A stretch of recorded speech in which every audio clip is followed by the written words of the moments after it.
یہ فرض ہے، یہ حرام ہے۔ آگے مضمون جو بیان کرتے ہیں اس کو میں اپنے الفاظ میں سمجھ لیجئے کہ ترجمہ کر رہا ہوں۔ وہ کہتے ہیں کہ اللہ تبارک و تعالیٰ نے اپنے بندوں کو اکیلے اپنے لیے بغیر شریک ٹھہرائے اپنے اکیلے کی عبادت کے لیے پیدا کیا۔ ہم کو، آپ کو، سارے انسان و جن کو اسی لیے پیدا کیا۔ اس اصل عظیم کو، بنیادی جڑ کو بیان کرتے ہوئے اللہ نے فرمایا وَمَا خَلَقْتُ الْجِنَّ وَالْإِنسَ إِلَّا لِيَعْبُدُونَ۔ ہمارے بچوں کو بھی یاد ہوتی ہے اور یاد ہونی چاہیے اور بار بار دہراتے رہنا چاہیے۔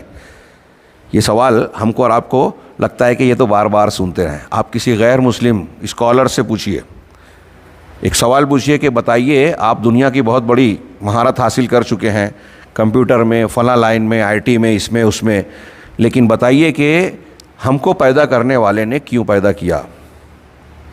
10 میں سے 9 آپ کو جواب نہیں دے پائیں گے۔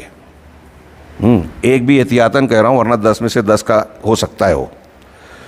ان کے یہاں اس پر غور نہیں۔ ایک آدمی بہت کچھ سیکھ رہا ہے دنیا میں، لیکن دنیا میں کیوں آیا، بنانے والے نے کیوں بنایا، پیدا کرنے والے نے کیوں پیدا کیا، اس پر غور نہیں کر رہا ہے۔ اور یہ آپ کوئی بھی سفر کریں تو پہلے آپ کی منزل طے ہونی چاہیے نا، کہ آپ کہاں جا رہے ہیں اور کیوں جا رہے ہیں۔ آج میرج میں رہتے ہیں آپ لوگ، یہاں سے آپ اگر سانگلی بھی جا رہے ہیں، ہبلی جا رہے ہیں، سانگلی جا رہے ہیں، قریب کے بھی کسی شہر میں جا رہے ہیں، تو جانے کا آپ کی منزل طے ہوتی ہے، مقصد طے ہوتا ہے کہ فلاں کام کے لیے فلاں جگہ جا رہا ہوں۔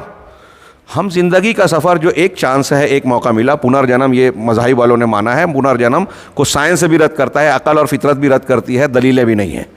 آخرت کا پر دلیلیں ہیں، قرآن حدیث کی بھی، آسمانی کتابوں کی بھی، عقل کی بھی، فطرت کی بھی۔ تو پنرجنم نہیں ہے، ایک ہی موقع ہے۔ یہ ایک موقع کا زندگی کا سفر، ہمیں پتہ نہیں ہے کہ ہم کہاں جا رہے ہیں، ہمیں پتہ نہیں ہے کہ پیدا کرنے والے نے کیوں پیدا کیا، یہ پوری کائنات کیوں بنائی۔ یہاں ایک کنکر، پتھر، ایک پتی، ایک درخت، ہوا، فلاں اور فلاں چیز بے مقصد نہیں ہے۔ ہمارے جسم کا کوئی پارٹ جو ہے بلا وجہ نہیں ہے۔ ناک، کان، آنکھ، ہونٹ، ہر ایک کے مقاصد اور سب ملٹی پرپز ہے، ایک ہی استعمال نہیں ہے۔ ہماری آنکھ ہنستی بھی ہے، روتی بھی ہے، دیکھتی بھی ہے، سوتی بھی ہے، غصے میں بھی آتی ہے، اور نہ جانے کیا کیا کرتی ہے یہ آنکھوں میں کیا کیا اشارے ہو جاتے ہیں۔ عاشق و معشوق کی دنیا میں زبان جب نہیں بولتی تو آنکھیں بول دیتی ہیں، ہے نا۔ کتنا کام ہے ایک چیز کا۔ چاند پہ جانے والے انسان دیکھ تماشا، میں نے ایک قوالی سنی تھی گاڑی میں چلتے چلتے، دیکھ تماشا لکڑی کا، تو قوال نے اس میں بتایا کہ اللہ نے لکڑی بنائی، انسان پیدا ہوتا ہے تو کھاٹ پہ جھولے میں رہتا ہے، وہ بھی لکڑی کا۔ جس چارپائی پہ اس کی ماں کی ڈیلیوری ہوئی زچکی ہوئی، وہ بھی جو ہے لکڑی کی۔ آج کل ذرا فائبر اور وہ سب آ گیا، لیکن لکڑی کا استعمال وہاں سے شروع ہوتا ہے۔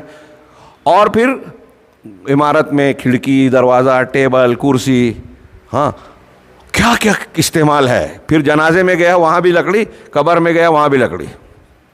چاند پہ جانے والے انسان دیکھ تماشا لکڑی کا۔ یہ اگرچہ قوالی لگ رہی ہے، لیکن غور کیجئے، اس میں ایک نعمت کا ذکر ہے کہ اللہ نے ایک چیز بنائی لکڑی، اس کا کتنا استعمال ہے۔ مٹی کتنا استعمال ہے۔ ہماری آنکھ، ناک، کان، جتنے اعضاء ہیں جسم کے، کوئی چیز بیکار نہیں ہے۔ اور جو اللہ نے ماڈل بنایا اس میں کوئی چینجنگ نہیں ہے۔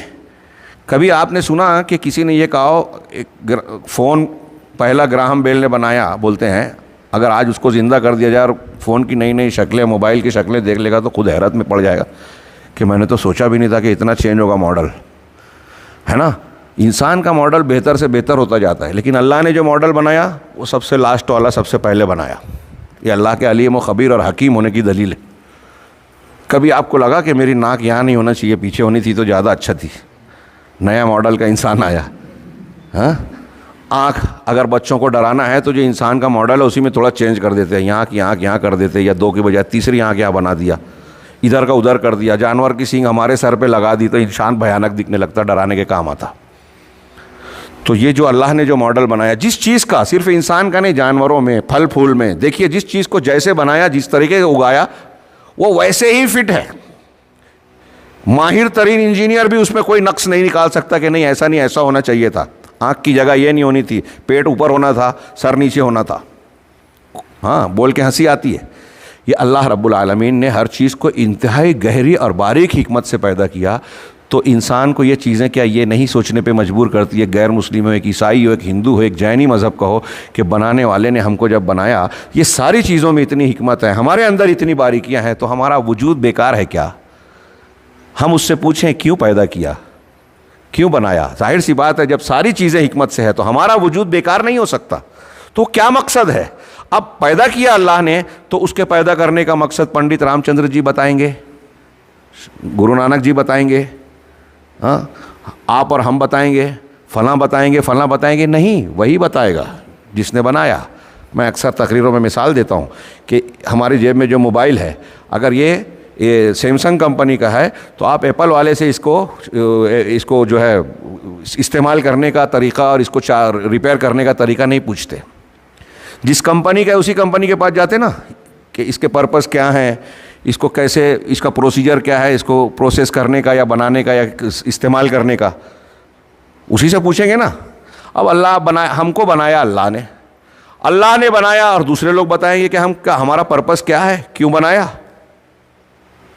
سمپل لاجک پوچھ رہا ہوں میں، ہے نا۔ اللہ نے بنایا تو اللہ ہی بتائے گا کیوں پیدا کیا، تو اس نے بتایا وما خلقت الجن والانس الا لیعبدون۔ یہ موٹا سا سوال جو ہمارے بچے جانتے ہیں اور ہم کو لگتا ہے کہ روز سنتے رہتے ہیں، یہ تو بہت معمولی بات ہے، یہ معمولی بات نہیں ہے۔ سب سے اہم بات، ہماری دنیا کی کائنات کی سب سے بنیادی اصولی بات، کہ اس دنیا اور کائنات کو بنانے کا مقصد یہ ہے کہ جن اور انسان صرف اللہ کی عبادت کریں۔ میں نے انسان اور جنوں کو صرف اس لیے پیدا کیا کہ وہ صرف میری عبادت کریں، میری بات مانیں۔ اس کی تشریحات کو کنارے رکھ کے اس کے 2-3 جملے میں، کہ صرف میری عبادت کریں یعنی توحید اختیار کریں، اور صرف اللہ کا کہا مانیں، جو اللہ نے کہا کرو وہ کریں، جو کہا منع کہ یہ نہ کرو وہ نہ کریں۔ یہ جو میں جملے بول رہا ہوں یہ قرآن حدیث اور سلف کی تفاسیر کا خلاصہ ہے۔